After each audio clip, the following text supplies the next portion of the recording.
मैं आपको एक बात बता दूं कि जिन परिवारों के बच्चे इस पेपर लीक के बाद आत्महत्या की, आज आपको उनका दर्द बेशक महसूस ना होता हो, लेकिन कल ये आग की लपटें आपके घरों तक भी पहुंच सकती है।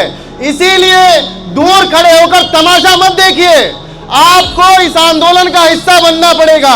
ये कोई कांग्रेस का आंदोलन नहीं है, ये घर घर का, जन जन का, छात्र छात्र का आंदोलन है।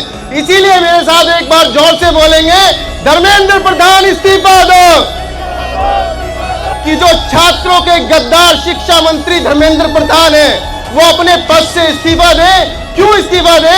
क्योंकि 2024 में भी जब नीट का पेपर लीक हुआ तो यही शिक्षा मंत्री थे, तब भी इन्होंने कहा था कि आगे इस देश में पेपर लीक नहीं होंगे और मैं सवालों से नहीं भागूंगा।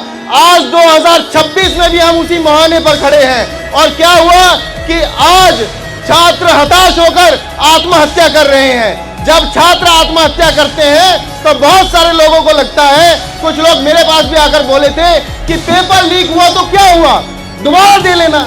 ऐसा नहीं होता है। 17 साल के बच्चे को क्या सिखाएंगे आप, क्या बताएंगे उसकी मनोदशा कि उसने जो पढ़ाई की उसके ऊपर जो तनाव था, उसका खुद का तनाव, उसके परिवार का प्रेशर, उसके पड़ोस का प्रेशर, दोस्तों का प्रेशर और उन परिवारों पर बैंकों का प्रेशर, क्योंकि जितने भी परिवार हैं सब सामान्य घरों से आते हैं, किसान परिवार घरों से आते हैं। यहाँ पर जितने अधिकांश लोग खड़े हैं, जो बैठे हैं मेरे बुजुर्ग साथी, ये सब अधिकांश किसान परिवारों से हैं।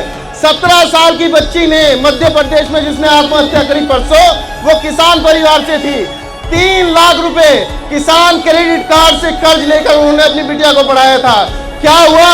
बिटिया ने अपने सुसाइड नोट में लिखा कि मम्मी पापा, मैं आप सबसे क्षमा चाहती हूँ, माफ कीजिएगा, लेकिन मेरे अंदर हिम्मत नहीं है कि मैं दोबारा नीट का पेपर दे सकूं। तो इस प्रकार से बच्चे हताश परेशान होते हैं और अंत में क्या होता है, पेपर लीक करने वाले एसी में बैठकर मलाई काटते हैं और आपके छात्र नस काटकर, फांसी लगाकर आत्महत्या करते हैं। इसीलिए इस देश में अब ये और नहीं चलेगा।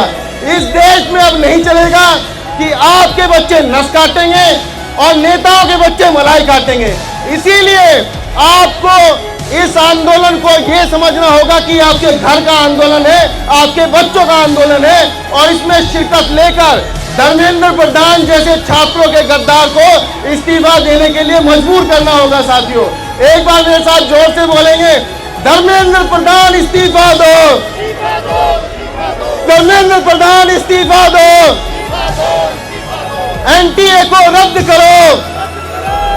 एनटीए वही एजेंसी है, नेशनल टेस्टिंग एजेंसी, जिसने 92 पेपर लीक कर चुके हैं पिछले 7 सालों में। और जब 92 पेपर्स लीक होते हैं तो करोड़ों छात्रों का भविष्य दांव पर लगता है। मैं अंत में अपनी बात को यह कहकर समाप्त करूंगा कि दिवंगत एक शायर थे राहत इंदौरी साहब, उन्होंने कहा था कि लगेगी आग तो आएंगे कहीं घर जद में, लगेगी आग तो आएंगे कहीं घर जद में, यहाँ अकेले हमारा मकान थोड़ी है।